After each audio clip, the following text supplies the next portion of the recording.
Hello, my dear friend. I hope you are doing great.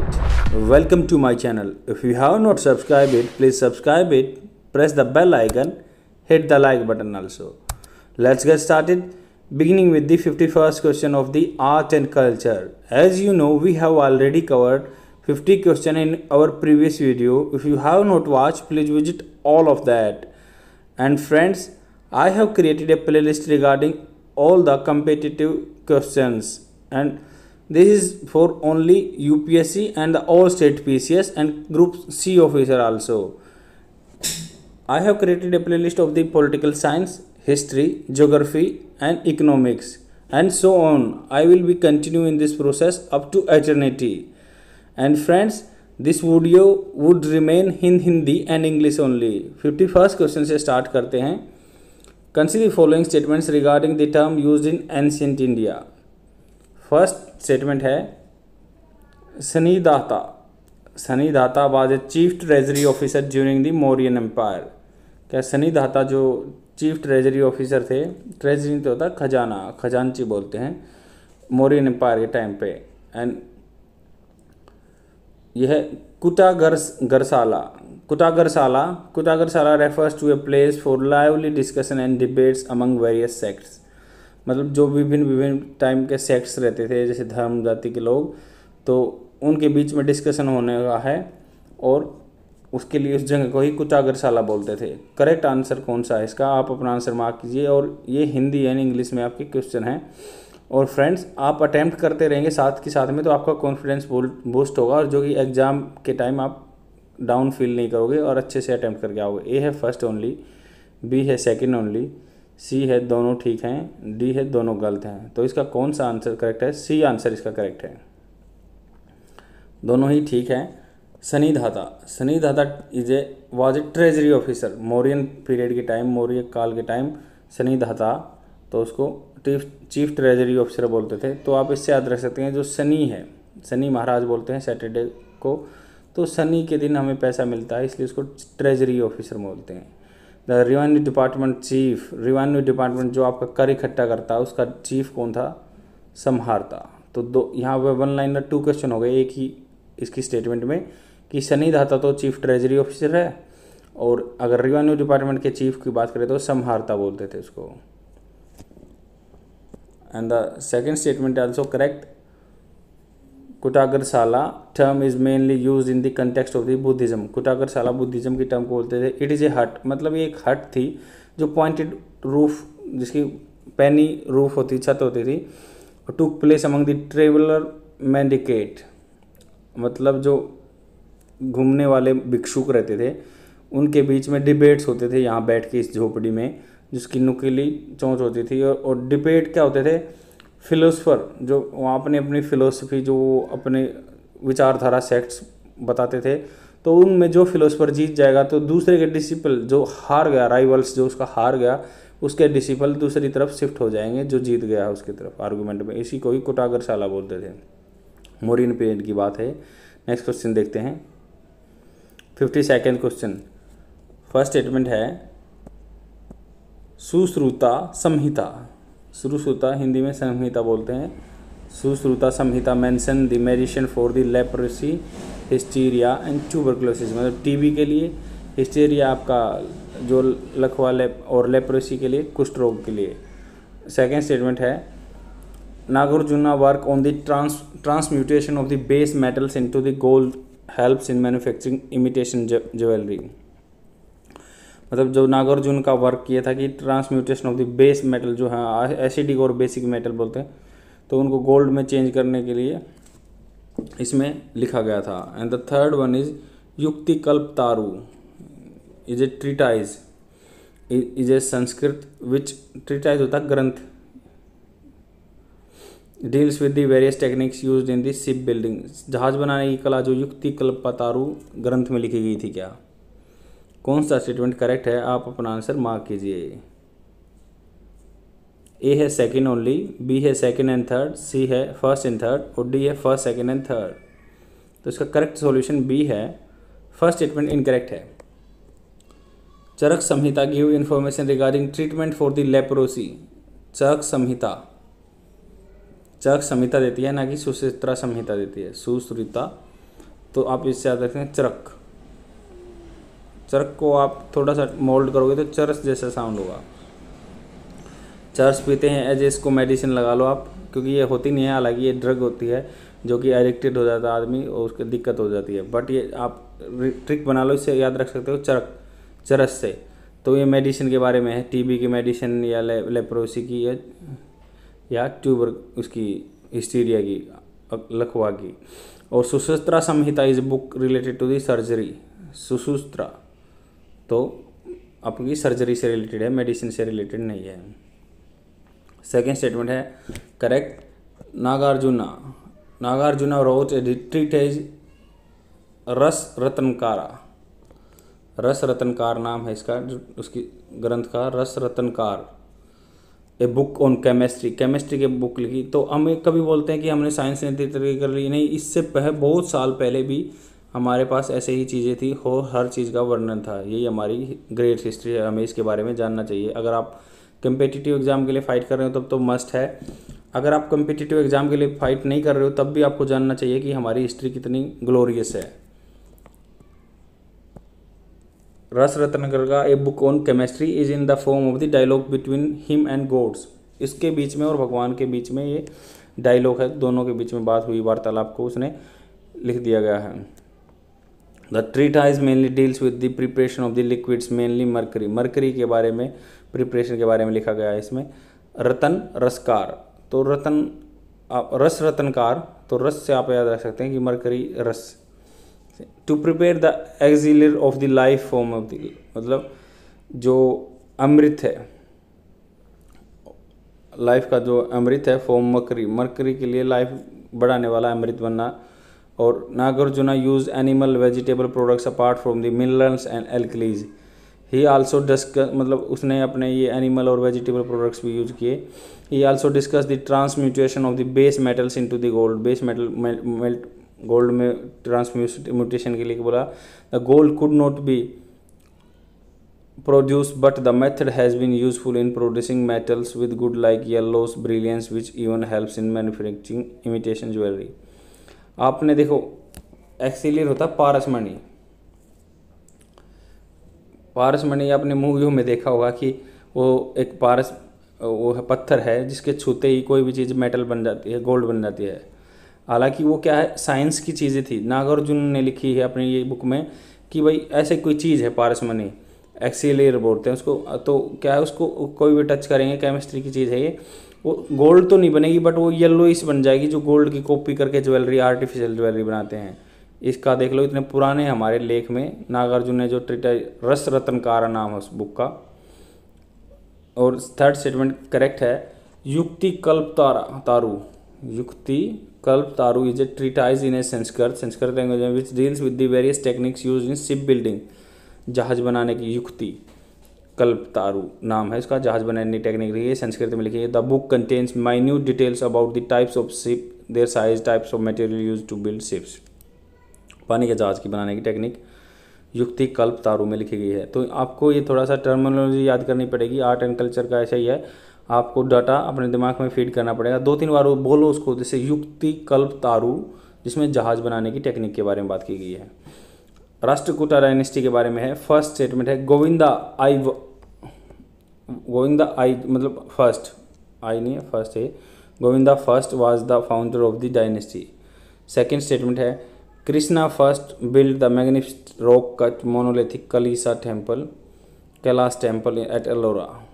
तो कौन सा statement correct है?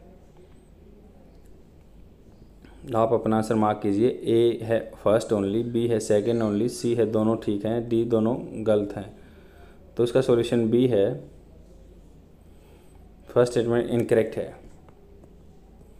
Danti Durga was the founder of the Rashtrakuta dynasty. Danti Durga, तो आप याद रख सकते हैं दंती दुर्गा फाउंडर थे राष्ट्रकूटा के डायनेस्टी के, with their capital at the Manyakheta. Manyakheta उनकी कैपिटल थी, राजधानी थी। और Krishna first build the magnificent rock cut monolithic Kailash temple at Ellora.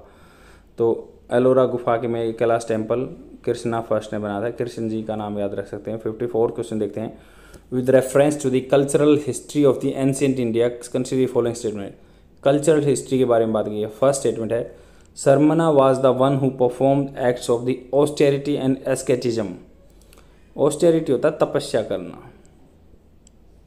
और एस्केटिज्म होता है वैराग्य भाव जो ले लेता है, मतलब जो मोह माया से दूर हो जाता है, वैराग्य। एस्केटिज्म, ऑस्टेरिटी। तो बताया गया हिस्ट्री जो एंशिएंट इंडिया की हिस्ट्री है, Sramana was the one who performed acts of the austerity and Sramana, मतलब आजकल शर्मा बोलते हैं तो सरमना याद रख सकते हैं। सेकेंड स्टेटमेंट है college is attach to the temple emerge as a new centre of the learning during the 7th and 8th century. मतलब जो कॉलेज टेम्पल के पास का जो एरिया उसको पढ़ाने के लिए यूज किया गया उसको घटिका बोलते हैं। And the third one is Sutas and Magadhas were the courtier associated with the memorizing chronicle dynasty histories. Which of the following statements is above correct? मतलब above दी गई स्टेटमेंट्स में कौन सा करेक्ट है, आप अपना आंसर मार्क कीजिए। ए है फर्स्ट एंड सेकंड, बी है सेकंड एंड थर्ड, सी है थर्ड और फोर्थ, डी है फर्स्ट सेकंड एंड थर्ड। तो इसका सॉल्यूशन डी है, तीनों करेक्ट हैं। सरमना was referred to as one who performs act of austerity and asceticism is referred to as non-Brahminical ascetic movement parallel to this but separate from the Vedic religion। तो ये austerity शर्मना बोलते थे उसको, आप शर्मा से याद रख सकते हैं, जो वैराग्य भाव रखते हैं, तपस्या करते हैं। और ये नॉन ब्राह्मणिकल एस्केटिक हैं, मतलब पंडित नहीं थे ये, बट ये एस्केटिक हैं, वैरागी हैं। तो वैदिक पीरियड से अलग था ये। सेकेंड स्टेटमेंट करेक्ट है। College is attached to the temples that emerged as a new center of the learning during the 7th and 8th century was called घटिकाज। जो मंदिरों में मान लो क्लास होती थी उनको मंदिरों को घटिकाज बोलते थे जो। And third statement during the Gupta period the memorising of the chronicle dynastic histories और एपिक टेल्स, मतलब कर्मानुसार जो एपिक हैं अपने महाकाव्य है महाभारत और रामायण, उनकी टेल्स कहानियाँ याद कर रखने का एक वो था, ट्रेंड था। was the work of the different, उनका काम था group of people the Sutas and Magadhas. उनको सूताज और मगदाज बोलते थे, जो ये ऐसे स्टोरी याद रखते थे क्रोनोलॉजिकल ऑर्डर में गुप्ता पीरियड के। The bards using the to sing the stories of the heroes and who always moved from the one place to another. जो आदमी गाना गाते थे एक प्लेस से दूसरे देश में जाते थे, who always moved from one place to another. The bardic tradition emerged from the Sultan and Magdaz who were actually earliest author of the इतिहास एंड पुरानाज। तो सूताज और मगदाज ने इतिहास और पुराना लिखे हैं, यही उस चीज़ के मेन जन्मदाता थे।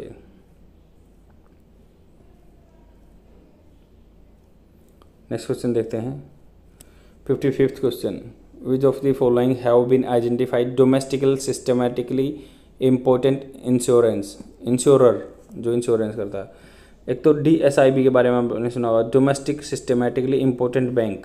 मतलब जो कुछ भी हो जाए, लोन आपका घाटे में आए तो कोलैप्स नहीं होंगे। जैसे 3 ही बैंकों को मिली हुई है, SBI को, HDFC को और ICICI को डोमेस्टिकली सिस्टमेटिकली इम्पोर्टेंट बैंक बोला गया।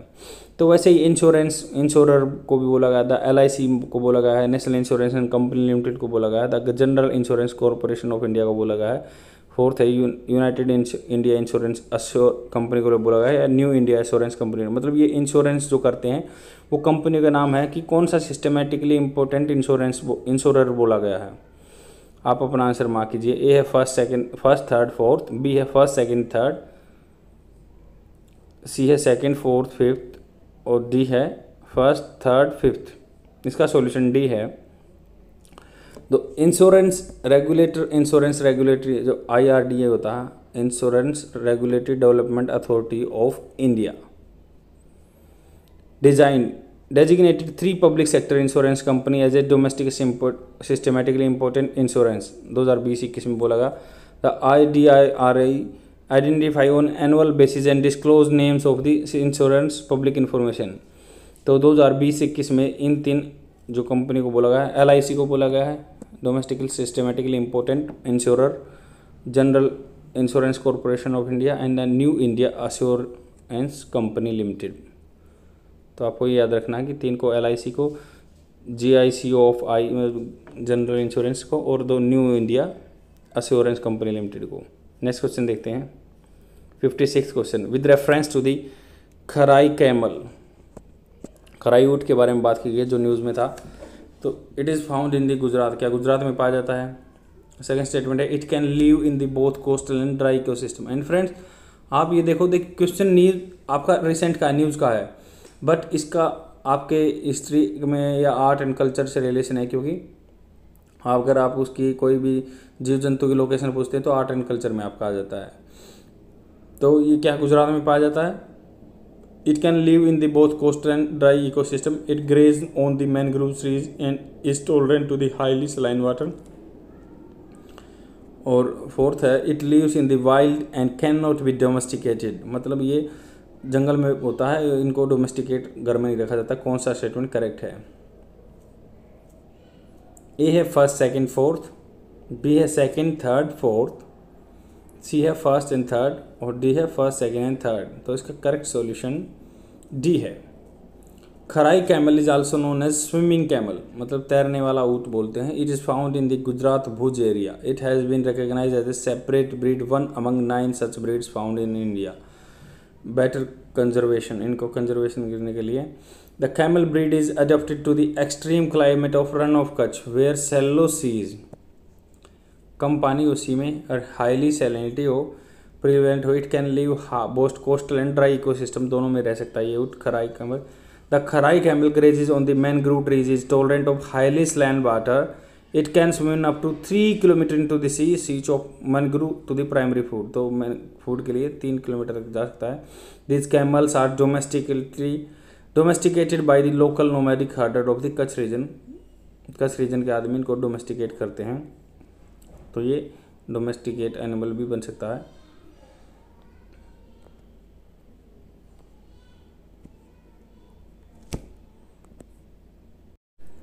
फिफ्टी सेवन्थ क्वेश्चन देखते हैं। With reference to the reforms introduced by the Sher Shah Suri, शेर शाह सूरी ने जो रिफॉर्म किए थे, सुधार किए थे, to promote the growth of the trade and commerce, consider the following statements. उसके बारे में स्टेटमेंट दिया हुआ। फर्स्ट स्टेटमेंट है custom duty was imposed on the goods at multiple places along the road, मतलब जो रोड के किनारे कोई भी क्या कस्टम ड्यूटी लगा देता था।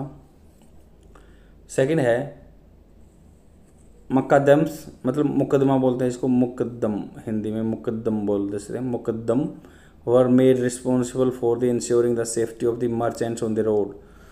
मुकद्दम्स क्या रिस्पॉन्सिबल होते थे, मुकद्दम्स क्या रिस्पॉन्सिबल होते थे, जो सेफ्टी है, जो माल आता है उसके लिए। करेक्ट स्टेटमेंट कौन सा है।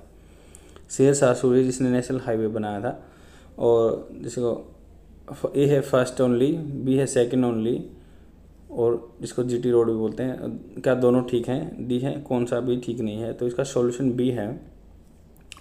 स्टेटमेंट 1 इनकरेक्ट है, क्योंकि पहले टाइम पे हर जगह कस्टम ड्यूटी नहीं होती थी। रोड साइड कोई भी खड़ा होकर कस्टम ड्यूटी नहीं लगा सकता, तो सिर्फ 2 जगहों पे कस्टम ड्यूटी थी। और उन्होंने ऐसा कर रखा था ट्रेड के लिए कि जो entire empire, in his entire empire custom duty was impose on the only 2 points पे कस्टम ड्यूटी थी।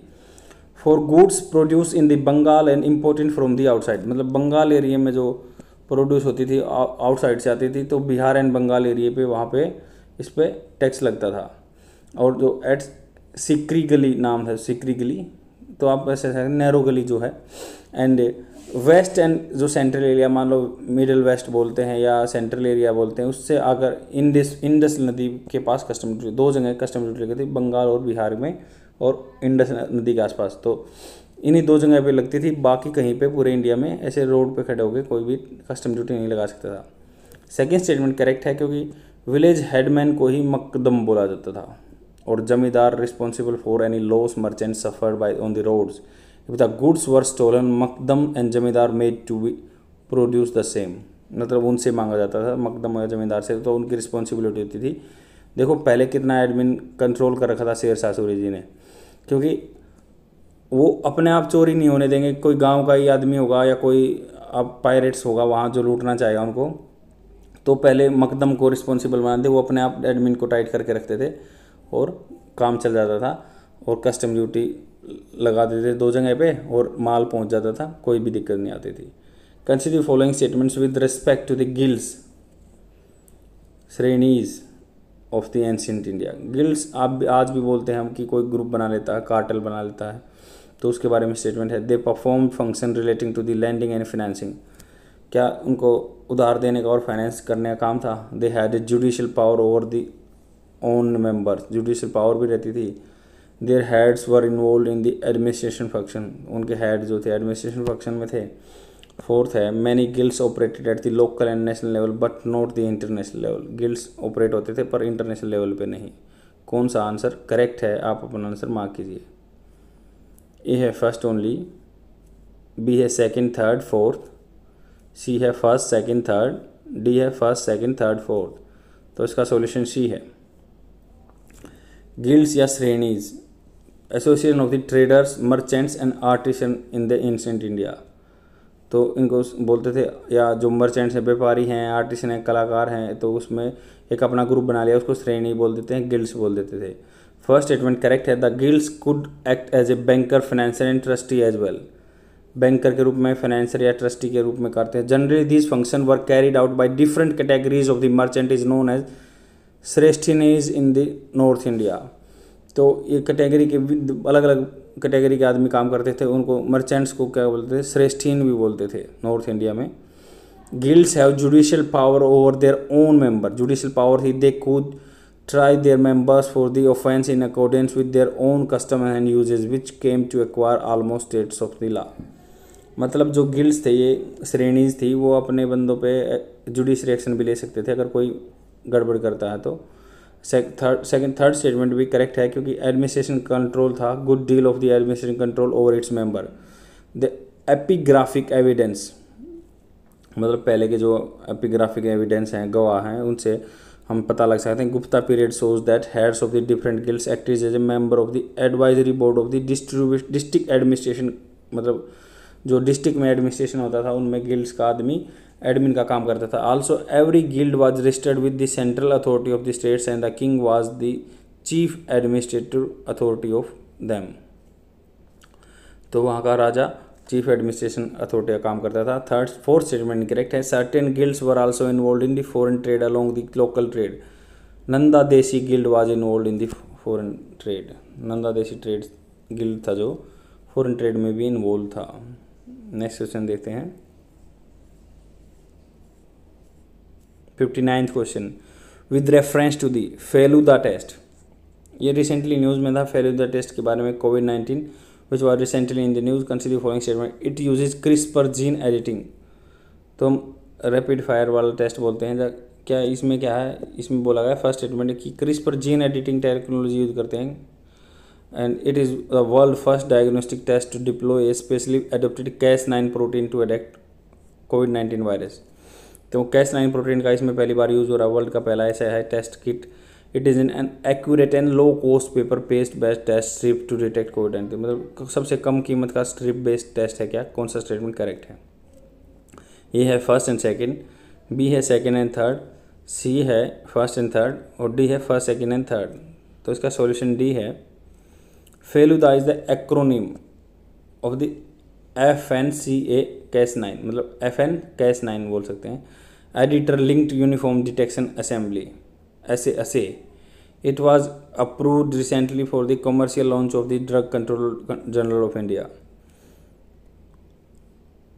तो इसमें फर्स्ट स्टेटमेंट करेक्ट है। The Feluda test uses CRISPR gene editing technology to identify and target the genetic material of the SARS corona virus 2, the virus that causes कोविड-19 2। मतलब इसमें क्या है, जीन एडिटिंग की टेक्नोलॉजी यूज कर देते थे कोरोना वायरस को जांच करने के लिए। Feluda is the world first diagnostic test to deploy specifically adopted Cas9 protein to successfully detect the virus. मतलब जो फेलुदा टेक्निक है वर्ल्ड की सबसे पहली टेक्निक है जिसमें Cas9 प्रोटीन यूज होता है डिटेक्ट वायरस करने के लिए। Feluda test is an accurate and low cost paper based test strip to detect कोविड-19 in the less than 30 minutes, 30 minute में आपका रिजल्ट आ जाता है। According to the CSIR council of the scientific and industrial research बोलते हैं हैदराबाद में, test matches accuracy level of the RT-PCR test, मतलब जो Cas9 प्रोटीन का यूज़ होता है वही RT-PCR का ही एक्यूरेसी बराबर है। 60th क्वेश्चन देखते हैं। Consider following statements with respect to the Kathakali dance, Kathakali dance के बारे में पूछा गया। First statement, traditionally the dance was performed by the males only, ये क्या मेल के द्वारा परफॉर्म किया जाता है। सेकंड है movement in the Kathakali are influenced by the ancient martial arts and athletic tradition. तो मूवमेंट कथकली में एथलेटिक के होते हैं या मार्शल आर्ट के भी होते हैं। And Manduka Shabdam and Tarangam Jalachitra Nrityam are solo elements in the Kathakali. कौन सा स्टेटमेंट करेक्ट है? तो मूवमेंट के नाम दिए गए हैं तरंगम, जलचित्रा एंड मंदुका सबधाम। तो फर्स्ट स्टेटमेंट ओनली ठीक है, या फर्स्ट एंड सेकंड ठीक है, सेकंड एंड थर्ड ठीक है, डी है फर्स्ट सेकंड थर्ड तीनों ठीक है। तो इसका सॉल्यूशन बी है। कथकली क्या है? As a dance form of the popular in India considered to be comparatively recent origin. However, it is art who has involved for many social and religious theatre forms.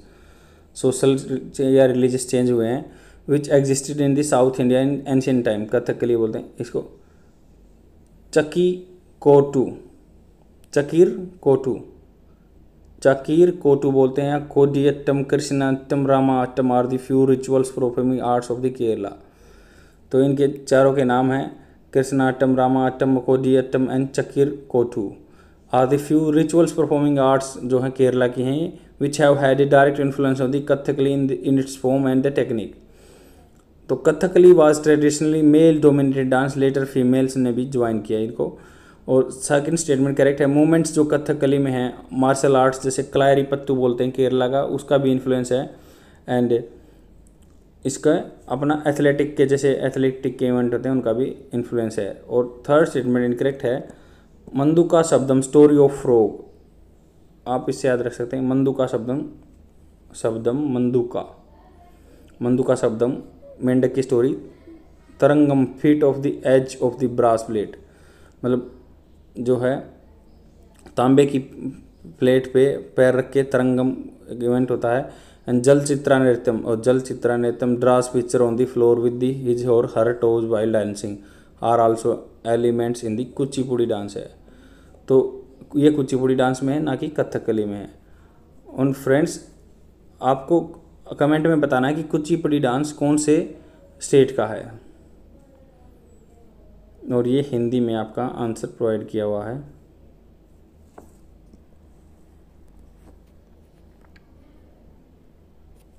That is all for today. I will come tomorrow with more questions, and please try to share my video among your friends. And it is totally paid content. I am providing all the data within the free amount, and I am also investing of my time. Please share my video so that I also support by you, and even you can get benefited by this such type of video. Okay friends, bye.